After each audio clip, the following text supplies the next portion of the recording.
Bonsoir et bienvenue dans cette nouvelle édition de Voyage au bout de la nuit. Je suis ravie de vous retrouver ce soir pour terminer ma lecture, La poupée sanglante de Gaston Leroux. Alors avant de commencer ma lecture, je tenais à remercier Noé et Théo qui m'accompagnent ce soir en régie. Après, comme d'habitude, n'hésitez pas à réagir sur les réseaux sociaux avec le hashtag VBN sur Twitter ou sur notre page Facebook Voyage au bout de la nuit. Comme d'habitude, vous pouvez commenter, poser vos questions. Voilà, je reprends donc ma lecture au milieu du chapitre 19 et je vous souhaite une excellente soirée.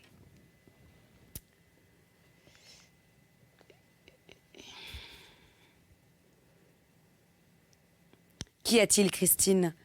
Lui demanda-t-il tout de suite. Tiens, fit-elle, voilà ce qu'elle vient de m'envoyer. Et elle lui passa la boîte. Il me tournait le dos, il regardait dans la boîte, moi je ne voyais rien. Le docteur dut prendre l'objet en main, il écartait les bras, les repliait et répétait. C'est curieux, c'est très curieux. Mais enfin, qu'est-ce que c'est ? Demanda Christine. Eh bien ça, ma chérie, c'est un trocard. Oui, il a bien dit trocard, et même il l'a répété. C'est une espèce de trocard. Et qu'est-ce qu'un trocard ? Mais l'autre n'a pas répondu tout de suite. Il examinait encore l'objet, paraissait réfléchir et tout d'un coup s'écria. « Ah, la malheureuse ! La malheureuse ! Non, ce n'est pas une folle. C'est elle qui avait raison. » Et il ajouta. « Ah, le bandit !» Là, Christine s'était levée, toute pâle. « Mais explique-toi, supplia-t-elle, qu'est-ce qu'un trocard ?»« Un trocard ?» Que lui explique l'autre, c'est une aiguille creuse. Mais le pistolet à trocard, c'est une espèce d'instrument de chirurgie qui ressemble à un petit pistolet. Enfin, qui fait fonction de pistolet et qui nous sert à envoyer à travers les chairs de l'abdomen une aiguille creuse quand nous voulons savoir. Ah, je comprends, s'écria Christine. Comprends-tu, reprenait l'autre. L'instrument que voilà part du même principe. Il envoie cette aiguille creuse remplie préalablement de liquide nocif. Il a dit nocif ? J'ai encore le mot dans l'oreille. Oui, je comprends, faisait la Christine qui paraissait atterrée. Mais il l'envoie à distance, expliquait toujours l'autre, même à une assez grande distance. Regarde ce ressort et cette autre disposition de ressort qui accompagne l'aiguille creuse et qui se déclenche aussitôt qu'elle a touché et laissé son venin. Je comprends. C'est ce dernier ressort qui renvoie l'aiguille jusqu'à l'arme qu'il a projetée. Oui. Tu vois comme l'aiguille est retenue par ce fil de métal, comprends-tu ? Si, elle comprenait. Du reste, ce n'était pas difficile. Moi aussi, je comprenais comment il était fait. C'était l'instrument sans même l'avoir vu. Ça, on peut le dire, le carabin, pour ce qui est d'expliquer, il explique bien. Elle avait pris sa tête toute pâle entre ses mains. Mais il faut le sauver. Sans doute, obtempéra le Cotentin, redevenu très calme. Il faut la sauver. Seulement, moi, je ne me suis absentée en ce moment. Non, je ne puis m'absenter. Je ne puis pas quitter Gabriel, bien que tout aille pour le mieux. Mais je ne puis pas quitter le travail pendant qu'il est encore tout chaud. Alors ? C'est une affaire de 5 à 6 jours. Mais nous n'avons pas le droit d'attendre 6 jours. C'est bien mon avis. Tu vas donc aller trouver tout de suite Bénédicte à sa campagne et tu me le ramèneras ici, sans perdre une heure. Nous causerons et nous déciderons. Là-dessus, il se leva en lui rendant la boîte. Je me sauvai. Mon service était fini. J'en avais trop entendu, sans rien y comprendre du reste. Ça n'est qu'après l'histoire de la 7e que j'ai commencé à y comprendre quelque chose. Chapitre 20. Ce qu'il advint de la 7e. Christine ne put prendre le train pour Corbières qu'à 2h de l'après-midi. Et encore, elle prit un mauvais train. Elle avait confondu le rapide avec l'express. Elle était dans le rapide qui brûlait Corbières. Elle ne put s'arrêter qu'à La Roche et y attendre un train omnibus qui remontait vers Paris. Quand elle descendit à Corbières, il était 7h du soir. Elle comptait y rester 3 heures et ramener avec elle Bénédicte Masson par le rapide de 10h. À 11h, il serait à Paris la nuit même. Il déciderait avec Jacques du plan à suivre. Et le lendemain matin, puisque Jacques ne pouvait pas, dans le moment, quitter Gabriel, elle partirait avec Bénédicte Masson pour Coulteret. Elle était bien décidée à sauver la malheureuse, qui tant de fois s'était adressé à elle sans être parvenu à se faire entendre. Elle s'accusait d'aveuglément. Elle ne comprenait pas comment elle avait pu subir si longtemps l'influence néfaste du marquis, et à un point tel qu'elle avait failli, elle aussi, devenir sa victime. Car enfin, elle aussi avait été visée, c'était le cas de le dire, et même atteinte. Elle avait aussi été mordue de loin par le monstre. Elle n'avait pas fait un rêve quand elle l'avait vu penché sur elle, aspirant son sang de ses lèvres gloutonnes par la piqûre du rosier. Baiser si hideux qu'elle n'avait pas voulu y croire au réveil. Crime d'un autre âge qu'elle avait rejeté dans le domaine du cauchemar. Oui, mais il y avait eu la chlorure de calcium qui arrête le sang et le citrate de soude qui le fait couler. Et il y avait le trocard qui mordait à distance, empoisonné à distance, annihilé à distance. Cela était bien de notre temps. La science à l'usage du vampirisme. Ce vampirisme-là n'était plus qu'un rêve. Ce n'était plus cette chose funèbre, fantomatique et légendaire que les petits esprits modernes repoussaient d'emblée avec dédain.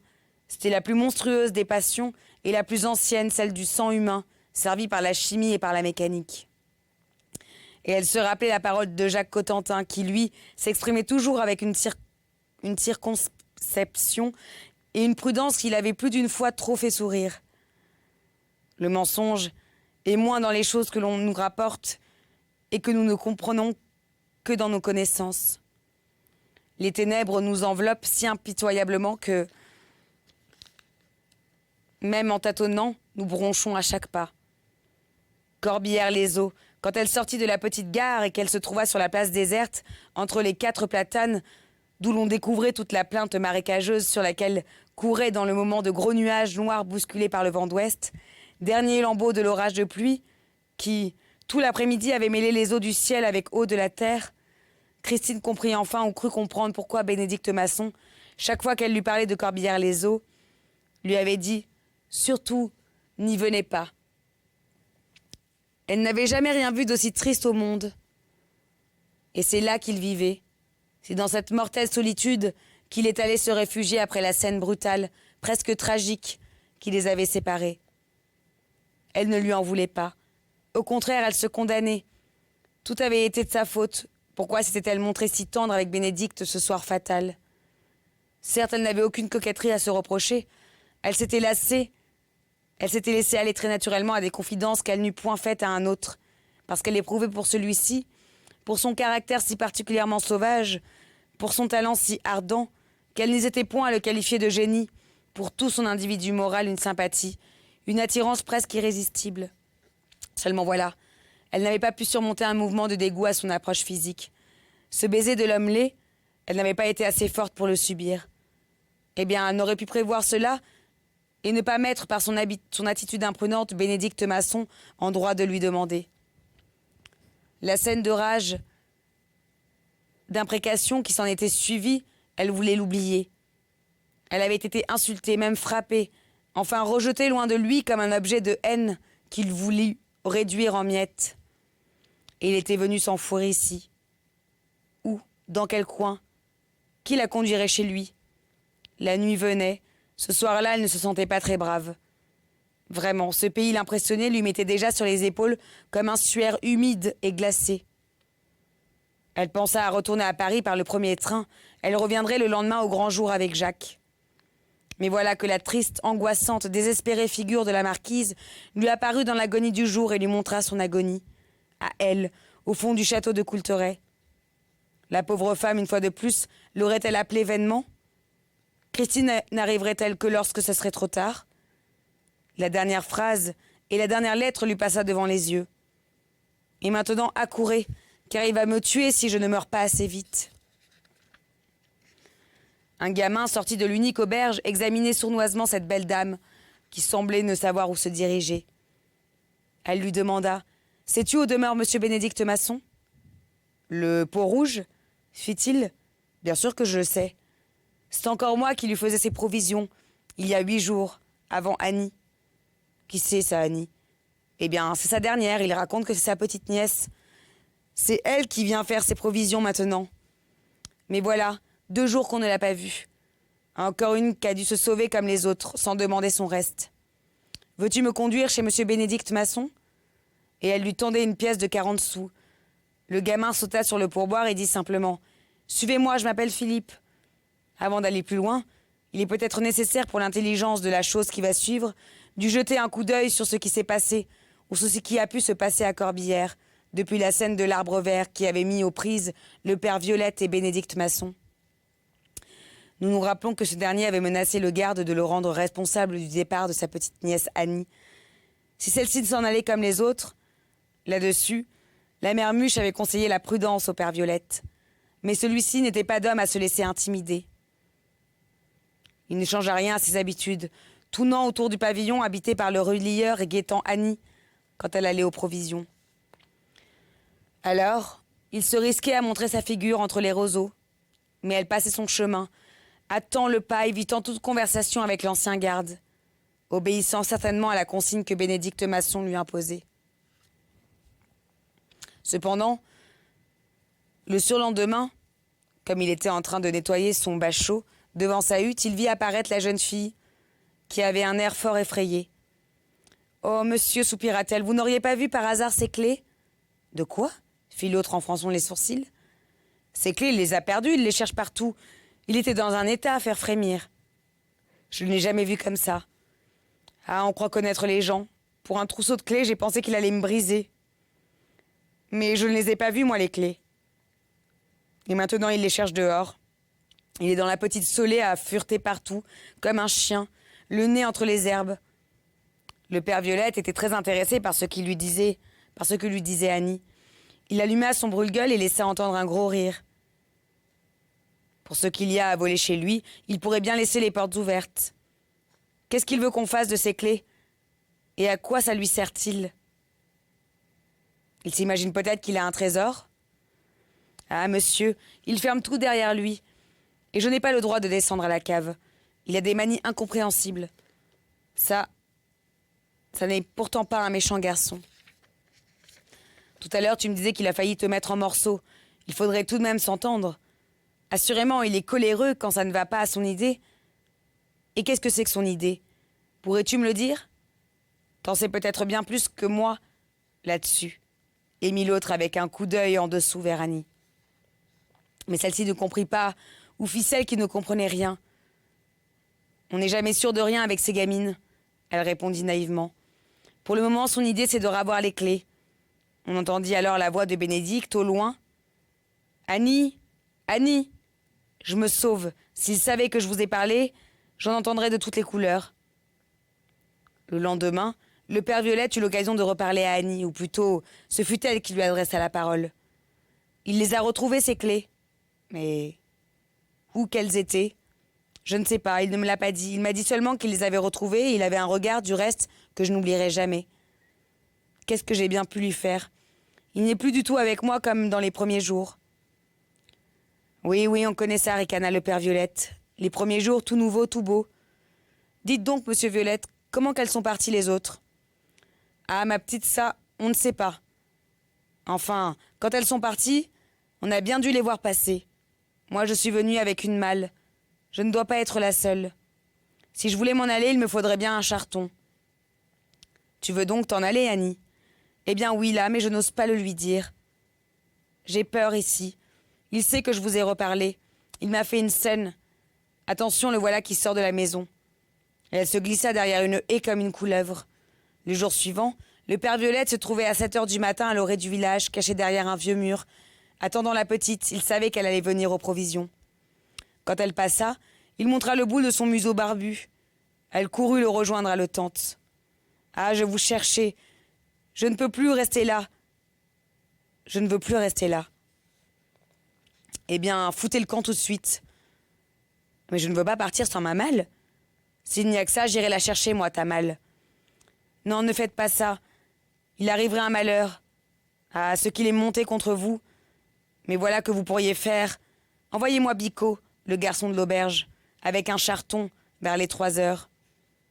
Le peau rouge, c'est bien comme ça qu'on l'appelle, à Corbières, sort tous les jours après déjeuner et va rôder dans les herbes je ne sais où, faire sa sieste. On ne le revoit pas avant les 4 heures. Bicot prendra ma malle et je le suivrai. Vous surveillerez de loin, mais vous ne montrez pas, je vous dis, car il pourrait y avoir du vilain. Et ce n'est pas vous qui arrangeriez les affaires, je vous le dis. » Le soir même, à l'Arbre Vert, le père Violette rapportait à la mère Muche la dernière conversation qu'il avait eue avec Annie. « J'ai fait ce qu'elle a voulu, lui expliqua-t-il. J'ai prévenu Bicot. À 3 heures, je me tenais prêt à tout derrière la petite Soleil. Bicot est arrivé avec son charton, il a sifflé. La fenêtre de la chambre s'est ouverte, mais c'est le Bénédicte Masson qui a montré sa sale gueule. « Qu'est-ce que vous voulez » a-t-il demandé rudement à Bicot. « Ben, monsieur, je viens chercher la malle d'Annie » a répondu l'autre, qui n'était pas à la noce. « Annie a changé d'avis ? Elle ne part plus » lui a jeté le Bénédicte et il a refermé la fenêtre. Et le Bicot est entré au village avec son charton. J'avais bien envie de me montrer, mais je me suis dit à quoi bon, ça pourrait tout gâter. Vaut mieux attendre la petite. Mais la petite n'est pas ressortie, pas plus que le Bénédicte du reste. Qu'est-ce que vous en pensez, Mère Muche ? Je te répète ce que je t'ai dit un jour. J'ai vu la figure de cet homme-là une fois. Je m'en souviendrai toute ma vie. Quand il t'est arrivé avec un bâton dans la cour et qu'il était mis comme un sauvage, un vrai peau rouge, c'est le cas de le dire, et qu'il te cherchait partout, je te répète donc que ce que je souhaite pour toi, c'est que celle-là ne disparaisse pas comme les autres. Si c'est lui pourtant qui les fait disparaître, nom de Dieu, raison de plus. À demain, Mère Muche, je viendrai vous dire ce qu'il en est. Je guetterai la petite à Corbière quand elle viendra aux provisions. Mais la Mère Muche ne revit pas le père Violette le lendemain ni les jours suivants. Elle ne devait plus le revoir jamais. Enfin, comme l'avait dit le gamin qui conduisit Christine dans les sentiers bourbeux du marécage, quand mademoiselle Norbert arriva à Corbière, on n'avait pas revu la petite Annie depuis l'avant-veille. Et maintenant, continuons notre chemin avec Christine vers la demeure de Bénédicte Masson, qui, dans le soir tombant, mêlait son ombre triste aux reflets funèbres de l'étang osseux de plomb. Le vent soufflait de plus en plus fort, humide et glacé, échevelant les saules pâles et tordus, fantômes frissonnant au-dessus des roseaux courbés qui faisaient entendre leurs plaintes chantantes, ululantes, tantôt horriblement sifflantes comme si elle avait passé par 1000 et 1000 chalumeaux, tantôt douces comme le dernier souffle de la terre et des eaux, pour reprendre aussitôt avec une fureur déchaînée. Il y avait un quart d'heure qu'il marchait, le jeune Philippe roulant dans la boue comme dans son élément. Christine essayant d'éviter les flaques, la jupe claquant comme un drapeau, les 2 mains à sa toque de voyage, luttant avec le vent qui semblait avoir pris le parti définitif de la lui arracher, quand soudain ils s'arrêtèrent. Au-dessus de la demeure funèbre de Bénédicte, venait de s'élever un tourbillon de feu. Flammes, cendres, flamèches s'échappaient avec un ronflement sinistre d'un des tuyaux qui surplombaient le toit, et cet embrasement rabattu de part et d'autre par les brusques sautes du vent paraissait prêt à dévorer le chalet tout entier. « C'est un feu de cheminée !» s'écria le gamin. « Et il ne s'en doute peut-être pas. » Alors, ils se mirent à courir et se trouvèrent bientôt sur un petit pont de bois qui dressait son pilotis au milieu des roseaux et auquel ils s'accrochèrent un instant pour ne pas être emportés par la bourrasque. L'étang avait de vraies vagues gonflées de courant qui traversaient les marées environnantes et venaient bouillonner là comme une cuve. Il y eut soudain comme une traînée de sang, reflet de la flamme qui ronflait au-dessus du toit. Et dans ce reflet, il y eut un cadavre. Il arriva au fond de la nuit, porté par les eaux en tumulte, et se jeta au-devant de Christine et de l'enfant qui l'accompagnait, comme s'il pouvait encore quelque chose pour lui. Muets d'horreur, tous deux le regardèrent glisser sous le pont, les bras étendus, sa face déjà décomposée, ouvrant une bouche d'où semblait sortir un dernier appel dans la plus grande grimace. Le père Violette, puis enfin s'écriait le petit Philippe quand il eut retrouvé son souffle. Et il se reprit à courir, mais cette fois, dans la direction contraire, laissant la Christine rentrant à Corbière de toute l'agilité de ses petites jambes, décuplées par la terreur. Quant à mademoiselle Norbert, se voyant abandonnée, elle n'hésita pas à courir comme à un refuge vers le chalet où il lui fallait du reste avertir Bénédicte Masson du danger qu'il courait avec ce feu de cheminée qui ne cessait pas, bien au contraire. Heureusement que le vent venait de s'établir au sud-ouest, rejeter tout le panache incendiaire loin du toit. Du côté de la petite Solé, dont les arbres accroupis surgissaient de temps à autre, de la nuit tragique avec des bras tordus, torturés, suppliants. Il est facile de se rendre compte de l'état d'esprit dans lequel Christine arriva à la porte du chalet. L'aspect sinistre du pays qu'elle venait de traverser La vision de ce cadavre à ses pieds comme l'offrande diabolique de ces lieux funestes, ces flammes qui s'échappaient de ce toit, cet enfant qui s'enfuyait en hurlant d'horreur, tout contribuait à la jeter pantelante sur ce seuil où elle n'avait plus d'espoir qu'en Bénédicte Masson. Son poing eut à peine la force de frapper, mais un grand cri s'échappa de ses lèvres. « Bénédicte, Bénédicte !» Auquel un autre cri, derrière la porte, répondit d'une façon terrible. Un cri, disons plutôt un hurlement qui était en même temps un monstrueux blasphème, une clameur effrayante qui se continuait en imprécation délirante et qui frappa Christine au cœur. Et la porte ne s'ouvrait pas. Contre cette porte, Christine agonisait maintenant d'horreur à cause de ce cri plus affreux encore que toutes celles qu'elle avait vues et entendues depuis qu'elle avait mis le pied sur cette terre maudite. Sa bouche gémissait encore « Bénédicte, Bénédicte !» mais comme si elle demandait grâce à son bourreau. Et la porte enfin s'ouvrit. Et il eut là la vision fulgurante d'un monstre qui emportait une jeune femme au fond de son enfer. Et puis, la porte fut refermée, tandis que tout là-haut, l'apanage de flammes se redressait avec une fureur nouvelle, tourbillante, dévoratrice, semant sur les arbres agenouillés de la Saulée ses cendres et ses scories funèbres, les enveloppant d'une odeur de mort. Pendant ce temps, le petit Philippe était arrivé au village et y avait répandu l'alarme. Philippe était fils du bourrelier, mais il ne courut point en arrivant à la boutique de son père. Instinctivement, il se précipita dans l'auberge où il était à peu près sûr, à cette heure, celle de l'apéritif, de rencontrer tout ce qui comptait de force défensive dans le pays. Le garde champêtre, le tambour de ville ou appariteur, 2 ou 3 gars qui faisaient plus ou moins métier de braconnier dans les marécages et qui gardaient toujours leur poudre sèche, tous gens qui faisaient bon ménage, s'étendent comme larrons en foire et qui, depuis longtemps, avaient accepté la tutelle dominatrice du père Violette. Bon maître et du domaine que le Seigneur lui avait départi et y laissant de quoi vivre à ses sujets, pourvu que ceux-ci ne lui marchandassent ni leur admiration, ni son autorité. Tous d'accord du reste, dans la même haine, celle de l'intrus, de ce sauvage, de ce peau-rouge, qui semblait n'être venu là que pour les narguer, pour les gêner dans leurs habitudes et pour les mépriser, puisqu'ils n'aimaient ni la chasse, ni la pêche dont ils vivaient. Quand le gamin leur eut appris dans un langage entrecoupé par l'épouvante que le cadavre du père Violette naviguait entre 2 eaux sous les pilotis du pont près de l'étang, ils se levèrent tous, unanimes. C'est le Peau-Rouge. Du reste, il n'en était pas à son premier coup. Il y avait beau temps que dans le pays il faisait figure d'assassin. De l'Arbre Vert à Corbière, nul n'ignorait non plus l'animosité qui existait entre les 2 hommes. Sans compter que, dans ces derniers temps, le père Violette n'était pas le seul à se demander ce qu'était devenue la petite Annie. 5 minutes plus tard, ils étaient une vingtaine du village, tous armés, qui de fusils, qui de bâtons, de fourches, prêts à entrer en campagne contre le Peau-Rouge. L'appariteur était allé chercher son tambour et on avait eu toutes les peines du monde à l'empêcher de battre sa caisse. Il n'en prit pas moins la tête de l'expédition, une baguette dans chaque main, décidé à faire entendre une charge héroïque dans le cas où sa petite troupe faillirait au moment de l'assaut. Le petit Philippe trottait à côté de lui.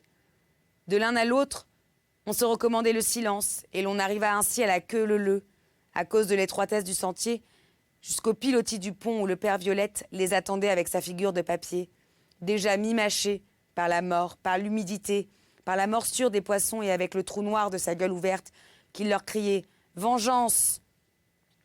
Une sourde exclamation courut tout le long de la file indienne. 2 d'entre les gars descendirent dans l'eau clapotante, éclairés seulement par le fanal sinistre qui brûlait plus fort que jamais au-dessus de la demeure du brigand. Ils trièrent le corps sur la berge. Pour sûr, il y a 24 heures qu'il boit plus qu'à sa soif. Il y eut un court conciliabule, ce feu violent inexplicable qui sortait en rugissant de la maison maudite leur faisait peur. Se serait-il qu'il voudrait se brûler? Il a peut-être foutu le feu à sa bicoque avant de foutre le camp. Enfin, ils décidèrent d'entourer le chalet et résolurent de s'y précipiter tous à la fois à un signal. Le signal, c'est moi qui le donnerai, souffla l'appariteur. La porte fut enfoncée sans résistance. Les premiers s'arrêtèrent sur le seuil comme médusés. Cependant, sans s'occuper d'eux, Bénédicte Masson, à genoux, répandait de l'eau sur le visage de marbre de Christine, évanouie.